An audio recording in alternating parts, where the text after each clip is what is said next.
Welcome to Flow of Money. You recall from last week that we developed the following diagram.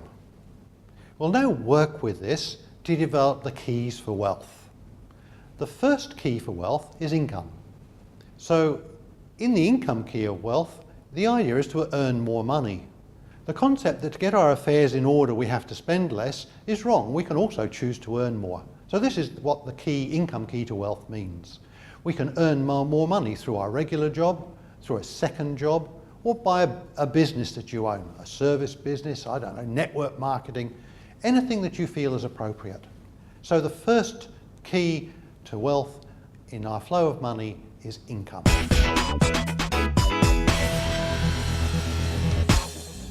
Welcome back. We're joined by Phil Testa, who's going to help us with the reverse interview. Phil, you run a company, Multifunction Solutions Proprietary Limited. Okay, can you tell us a little bit about that business? Yeah, sure, Kerry. The business is started up predominantly out of making up multilingual labels, and mainly for the export market. We specialise in trying to help companies that export products all over the world by making up specialised multilingual labels that attach to various items of equipment or product that are exported all over the world. We also look at project management in that area.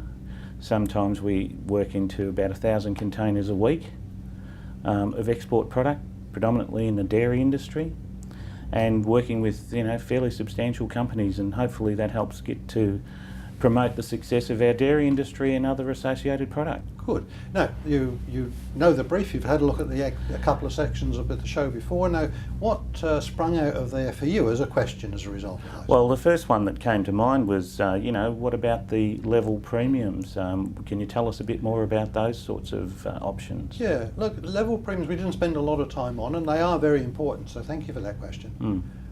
How long do you have to pay for an insurance policy?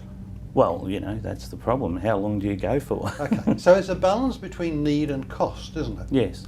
So theoretically, I might have retired and I might well be drawing on my super fund and it might be enough to keep me. Yes. Therefore, I don't need life insurance. Yes.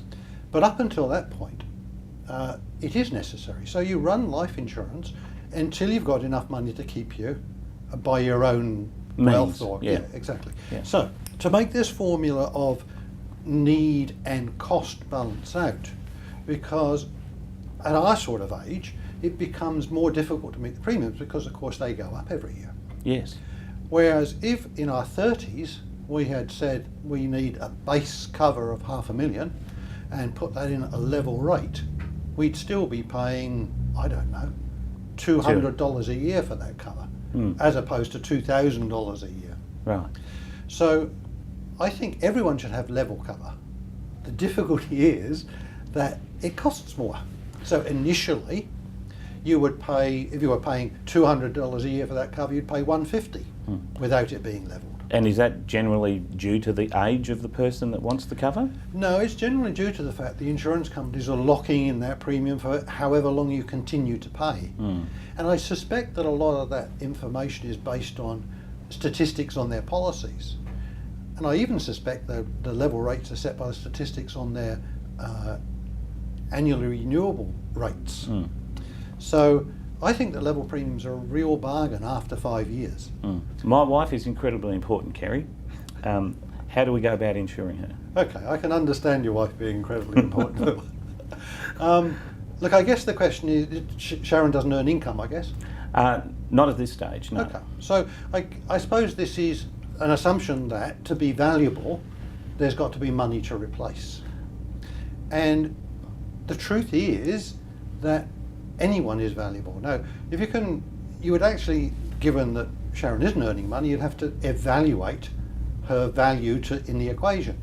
Now, if you think about this logically, how much would you have to pay to have the housekeeping done, the shopping done, the children cared for, the house looked after, and all of the other things that women just seem to do together with everything else? It's part of a relationship. I guess that each member of a relationship takes on responsibility. Is there a formula? No. So you can just sort of calculate it on the basis of an hourly rate or something? You could do it in any way you like. So the anal retentives among us would want to do that. So we'd actually want to work out how much it would cost to replace, and that's a valid approach. We could simply say, well, I'm in trouble, I need to create some money. So we could do it that way. So you might say, I need, I don't know, 200 a week, and you capitalise that out and say, on this interest rate we need this sum of insurance. Right. Or you could simply say, she's worth $500,000, or even say she's clearly part of a relationship and a partnership, she's worth as much as I am. So there's any number of formulas, but what needs to happen is that people need to recognise that a spouse who theoretically doesn't earn any money is as valuable as the wage earner in the relationship and what they bring to the family. Phil, thank you very much for helping us with the reverse interview. No, great. It's been great. I'm always amazed at how come these questions are always so perceptive. It is really good, because you're representing the viewer, and theoretically you're asking the questions that they would. Yes, it's a different way of an interview. I've never been in that position before, so it's quite interesting, yes. That's good. Okay, you know the story. If Phil hasn't asked the questions you'd like to, get on the website and the blog and ask the questions. And don't forget that the best question of the week will win a free risk assurance assessment with AIA, and the best question for the series will win an iPad, courtesy of AIA. So